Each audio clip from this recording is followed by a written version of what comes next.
Well, hello everyone. It's time for another YouTube video, and today's topic is gonna be the debt snowball. Now, I wrote a little bit of notes on the side here actually. So, before you actually start your debt snowball, which I'll go into more detail about it later, but you need to have your emergency fund in place before you actually start plowing at debt. The reason why you want to have an emergency fund is because you no longer want to rely on credit cards for emergencies. So you need to have your emergency fund of $1,000 in place, or 500 if you make less than like $20,000 to $25,000 a year. And so I wrote a little bit of notes. My income monthly was about $3,400, and my regular bills were around $1,700. So I had about $1,700 in wiggle room every month that I could use towards paying off debt. My minimum payments back in January were $1,412. So essentially, I had $300 extra that I can apply towards debt every month. But my situation was a little bit different because I got a pretty big bonus in January, which allowed me to actually, these amounts were wrong. This was about 2,600 and this was like 726. I want to say this is how much more or less let me go back on my Instagram. This is why I love documenting everything on my Instagram, because I can literally just go back to January and enter my totals. So this was actually 2,900 and this was 776. My situation was a little bit differently. Again, I got a bonus in January, and the way the debt snowball works is that you actually put your smallest debts to largest, and then you attack the little one. But I had these two accounts right here. Let me highlight them. I had these two accounts that were no interest if they were paid in full by, I think I had until March or April to pay this off. And I had done the math, and the interest was going to be insane if I actually did it the other way. So I just decided to focus on these two first and get them out of the way so that I wouldn't have to pay any interest. And then I kept the rules of doing the smallest to largest after. So back in January, I ended up making a huge payment, and then this ended up going down to 1,500, and this was 600. And then obviously, when you pay the minimum of everything else, these balances go down as well.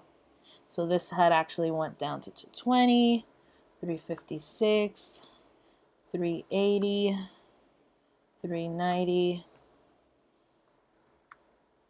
I wish I knew how to speed this up, but I actually don't know how to speed it up, so I'm sorry if this video is a little longer than usual. But I just kind of want to explain like how everything went throughout this year and how I was able to pay everything off.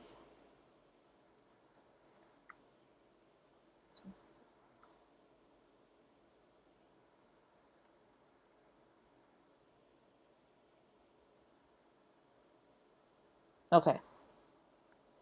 This is kind of an idea of what happens. The balances start to go down. If you guys don't borrow any more money and you actually just pay the minimum off everything, these accounts here would have been paid off this year. But since I had extra money, I'm going to start showing you how the whole debt snowball thing works. So the reason why I actually do it like this and don't do it where I add all of these accounts on my regular bills is because this right here is temporary. You're not going to be paying this for life. As time goes on, these accounts start getting deleted.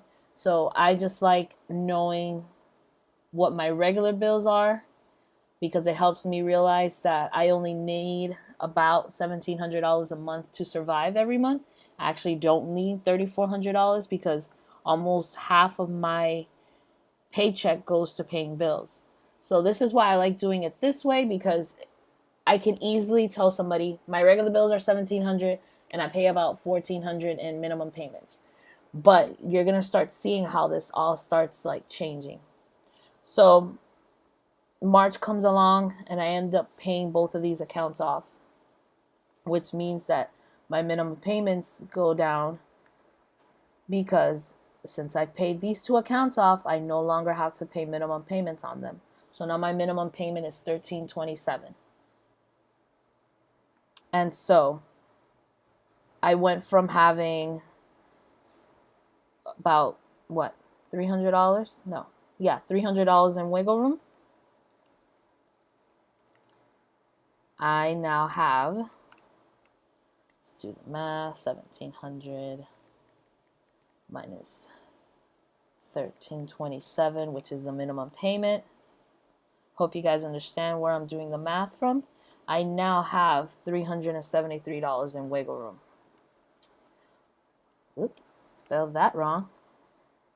So now April comes along, I have $373 in wiggle room, which means this account's going to get paid off because 373 minus 220, I still have $153 left. So this goes down to zero. This minimum payment is also gone. I apply $153 to this Amex, which, by the way, if I apply that amount, I now have a $200 balance minus the $23 of minimum payment.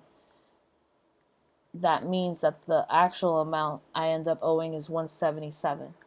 And these accounts obviously go down to like 320, 370, 480. And I hope it makes sense because when you pay the minimum payments, obviously these numbers change as well and these go down. And okay, so paid that off. April comes along. I did that. Now May comes along and my minimum payments goes down because I paid another account off. So now instead of having a $373 in wiggle room, I start having $400 in wiggle room. So that $400 I am going to apply to this account, which would bring this down to zero and this minimum payment to zero because I'm no longer paying that account off anymore. And then I apply the difference to my Macy's card, which would be, I want to say 150. The math may be wrong, but I hope you guys get what's going on. And so around May, actually no, hold on. So this account actually, I end up paying, my minimum payments was $260. So this amount is almost down to $600. I thought I would note that just because I thought I would note this just because this is going to be gone even before I reached that account because the minimum payment was so high. But then I also want to mention my mom was in a car accident and her car got totaled. The account was under my name, and my brother and I were paying half for her car, and the insurance ended up buying it out, and my mom had enough money to buy herself a new car in cash. Not as new as the Mazda we had given her, but she was able to buy another car. So this debt actually got eliminated, and I didn't owe it anymore. And so, let's see. Now, this is assuming that I was making this amount of money. Sometimes I ended up making more money than usual. Like, let's say, I think in June, I ended up getting a mini tax refund. So I was able to pay off these 3 accounts right off the bat.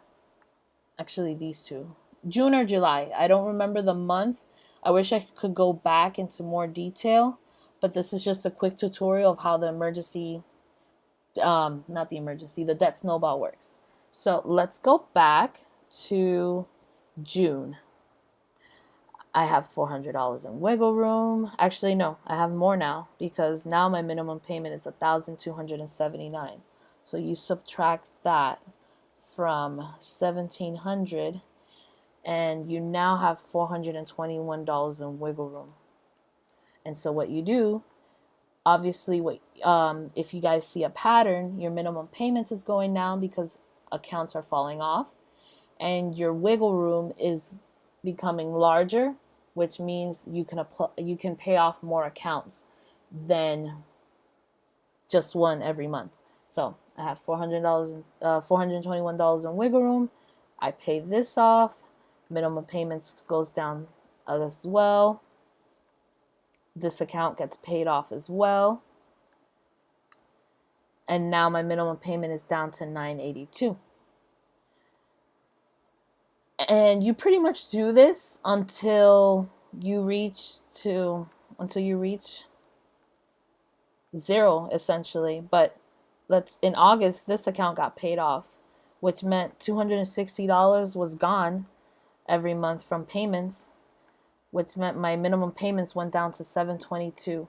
And mind you, I started the year with $1,421 in minimum payments, and now I'm down to $697. So obviously I'm able to put more money towards debt because all these accounts are paid off. And then this makes it a lot easier and more manageable because now I'm down to, let's say, 8 accounts versus 18 that I started the year with. And this is why the debt snowball works, is because you're motivated. You get to scratch payments off like in the list. And the amount of payments that you make are not as overwhelming as they used to be. Let's eliminate that name right here. And that's pretty much what I did until this year. And that's how I was able to pay off so much money and not rack up any more debt, because this actually motivated me to continue going, seeing how my minimum payments went down, how much money I actually have left over every month. Before, I used to be like drowning in minimum payments, and this method I feel is the best one out of all of them. Just because if I had done it the other way, which is the debt avalanche, I would have started with the bigger accounts, but I may have only been able to pay 3 accounts off versus 1, 2, 3, 4, 5, 6, 7 versus 8. So I hope I kind of explained to you how the debt snowball works. I do plan on making more videos in the future, but everybody was asking me how the debt snowball worked. So I wanted to do a quick video for you guys so you guys can see it. And I think that's it. If you guys have any questions, feel free to comment below. Subscribe to my channel because I do plan on doing more videos. This is just part 1 of my get out of debt series, just because you need to know this first before you actually start doing your monthly budget on your regular bills, which I do plan on doing a separate video for that. And I also do plan on doing an annual budget calculator sheet and stuff. So subscribe to my channel. If you have any questions, feel free to write them on the comments below, or shoot me an email, or send me a direct message on my Instagram, and I'd be happy to go over this in more detail with you. And I'm so bad at ending. I'm so bad at ending videos. So I'm just going to say thank you guys and see you later.